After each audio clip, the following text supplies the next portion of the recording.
I actually wanted to get your thoughts on this. What do you think about Chet Holmgren going to the Gonzaga Bulldogs? I actually I forgot about that. I want to talk about that. Yeah, go So ahead, talk about it. Chet Holmgren, he is a unicorn. He is 7'1". He's got a 7'4" wingspan. He's got guard skills. He can shoot it out. He step out of the three. He's an elite shot blocker. He's the whole package. And this shows you how far that small little school in Spokane, Washington has come since 1999. They landed the number one player in the country in Chet Holmgren today. And this is what's even crazier about it was Jalen Suggs declared for the NBA draft today. Before the announcement, Jalen Suggs, this time last year, was the highest rated recruit in the history of Gonzaga. In the past 2 months, he is now the third highest rated recruit in the history of Gonzaga because of the two kids they literally got in the last 2 months. They bring in this combo guard, Hunter Salas, who can do it all. His player comps, there aren't even player comps. He's just a super athletic freak, Yeah, kind of like Suggs, 6'5", that can do it all. And then they brought in the number one player in the country, Chet Holmgren. This is what was interesting about it. If you look at 24/7 Sports, the recruiting website that talks about like recruits and everything like that, only 6 players since they started doing like the whole rating system, 6 players have been given a rating of 1.0000. And those guys are, some of those names on the list are RJ Barrett, Andrew Wiggins.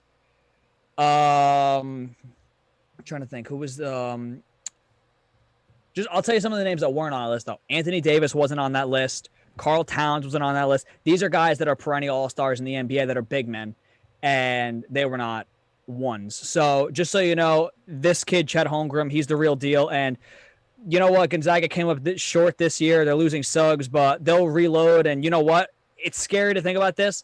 Drew Timmy's going to come back. He's probably going to come back. He's going to be the preseason National Player of the Year, and he was already a stud. They might be better next year than they were this year, which is a scary thought because a team that only lost one game in the national championship and they got better, adding a unicorn and a stud guard to come with what they're bringing back.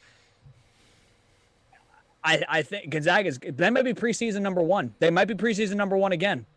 might be, might be. I think they're making moves, man. We talked about it, like Gonzaga, like you know, people. I think people are finally recognizing them. Like, like, we already knew they were one of the best, like or like organizations or I guess programs, right, in the country. Well, But people are gonna hate. People are gonna hate. I See, mean, people, yeah, the problem with a lot of these casuals is that people assume that if you go to a school like Gonzaga, see, one thing that a lot of these people don't get is talent is talent.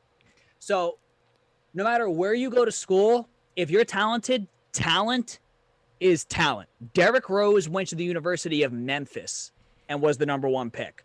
John Morant did 2 years at Murray State and was the number two pick. Talent is talent. Whether you go to Duke, Kentucky, North Carolina, Syracuse, Arizona, Texas, any of those big name schools, talent is talent.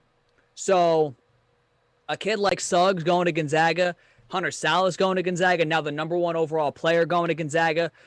I saw people, they were making jokes like, huh, does this mean now he drops from the number one player to the number 50 player because he's not going to a big name school? I get the jokes because a lot of people like to hate on Gonzaga. But listen, at the end of the day, whether they're playing real competition within their conference or not, talent is talent. Whether you're talent. playing against real competition, if you got a team, if you got 2, 3, 4 NBA players on your team, whether you're playing Duke every night or whether you're playing Monmouth every night, those dudes are still NBA players and they're still as talented as they are. Thanks for watching this video from Real Take Sports Talk. Remember to like, share, subscribe, hit that notification bell so you get notified whenever a new video is released. Also, remember to check out our live show every single Thursday at 8 p.m. right here on the YouTube channel. And remember, keep it real.